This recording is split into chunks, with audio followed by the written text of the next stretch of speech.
अपन नजरिया चाइना की कठपुतली नहीं है तो इन सवालों का जवाब दे WHO। नमस्कार, आज के अपन नजरिया शो में हम सब फिर चर्चा करेंगे कोरोना वायरस की उत्पत्ति पर, क्योंकि यह मामला एक बार फिर से गरमाना शुरू हो गया है। अमेरिका ने फिर से कोरोना वायरस की उत्पत्ति के बारे में जानने के लिए कोशिशें तेज कर दी है। अमेरिकी प्रेसिडेंट जो बाइडेन ने अमेरिकी जांच एजेंसी को इसकी बारीकी से जांच करने के लिए कहा है। साथ ही उन्होंने जांच रिपोर्ट 90 दिनों में के अंदर मांगी है। बाइडेन ने जांच एजेंसियों को चीन की वुहान लैब से वायरस निकलने की आशंका को लेकर भी जांच करने को कहा है। उन्होंने जांच एजेंसियों से कहा है कि ये वायरस जानवर से फैला या किसी प्रयोगशाला से, इस बारे में स्पष्ट जांच की जाए।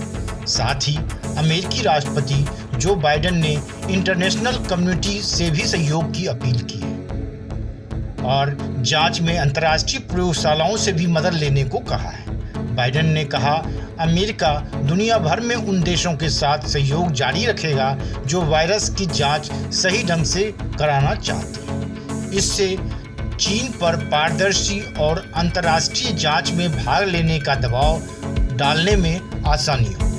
बाइडेन का बयान उस वक्त सामने आया है जब अमेरिका के संक्रामक रोग विशेषज्ञ डॉक्टर एंथनी फॉसी ने वर्ल्ड हेल्थ ऑर्गेनाइजेशन WHO से कोरोना की उत्पत्ति को लेकर जांच आगे बढ़ाने की मांग की है। इससे चीन पर दबाव बढ़ेगा।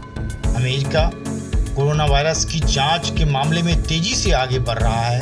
कोरोना वायरस टास्क फोर्स के चीफ डॉक्टर एंथनी फॉसी ने कुछ दिनों पहले इशारों में कहा था कि कोरोना वायरस की शुरुआत की जांच की जानी चाहिए और इस मामले में किसी थ्योरी को खारिज नहीं किया जा सकता।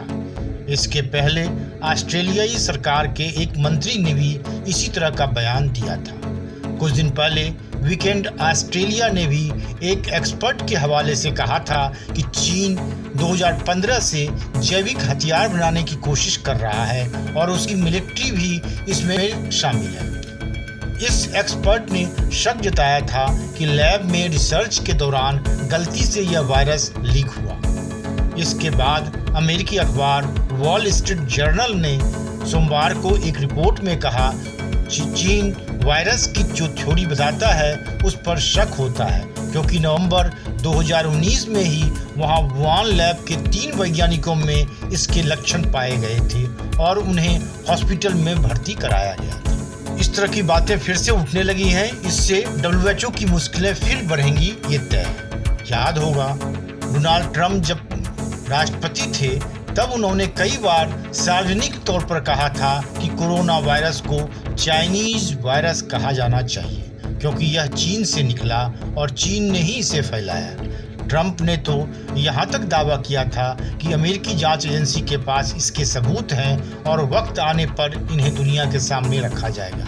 हालांकि ट्रंप चुनाव हार गए और मामला ठंडा पड़ गया। अब बाइडेन के सख्त रुख ने चीन और WHO की मुश्किलें फिर बढ़ानी शुरू कर दी। WHO को ट्रंप चीन की कठपुतली कहा करते थे। उन्होंने इस संगठन की फंडिंग तक रोक दी थी। बाइडेन ने इसे फिर शुरू कर दिया है, लेकिन WHO पर आरोप लग रहे हैं कि उसने पूरी जांच किए बगैर ही चीन को क्लीन चिट दे दी और कहा कि वायरस लैब से लीक नहीं हुआ।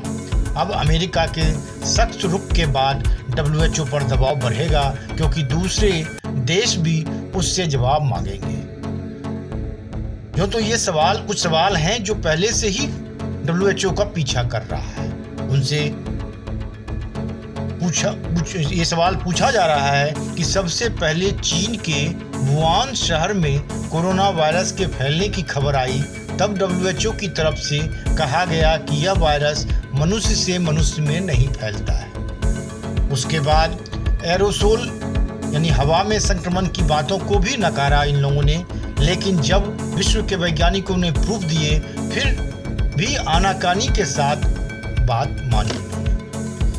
चीन के वुहान शहर जांच के लिए जाने में WHO को 1 साल से अधिक का समय क्यों लगा? कोरोना को चाइनीज वायरस कहे जाने को नकारना WHO को कटघरे में खड़ा करता है। सवाल यह भी उठने शुरू हो गए हैं कि जांच में चीन का दखल नहीं होना चाहिए। न्यूयॉर्क टाइम्स के मुताबिक व्हाइट हाउस के अफसरों ने इस हफ्ते की शुरुआत में ही साफ कर दिया था कि WHO को नए सिरे से और साफ सुथरी जांच करनी होगी। व्हाइट हाउस ने यह भी कहा था कि इस जांच से चीन को दूर रखा जाए। अब अगर WHO ऐसा नहीं करता है तो अमेरिका उसके लिए परेशानी का सबब बन सकता है। अमेरिकी हेल्थ सेक्रेटरी जेवियर बेरेका और उनकी टीम को शक है कि कोरोना वायरस लैब एक्सीडेंट की वजह से लीक हुआ। इस मामले में कुछ सबूत भी उनके पास बताए जाते हैं। बेरेका ने तो यहाँ तक कहा था कि चीन के कट्टर दुश्मन ताइवान को इस जांच का ऑब्जर्वर बनाया जाना चाहिए, जबकि वो WHO का मेंबर नहीं है। पेरिस ग्रुप नामक एक ग्रुप ऑफ रिसर्चर्स ने भी पिछले दिनों साफ तौर पर कहा था कि कोरोना वायरस लैब एक्सीडेंट या फिर जानबूझकर फैलाया गया है। अब देखने वाली बात है कि इस मामले में अमेरिका सहित अन्य देश का क्या कदम होता है। धन्यवाद। फिर नए विषय के साथ जल्द हाजिर होंगे आपके समक्ष। तब तक विदा लेने की इजाजत दें।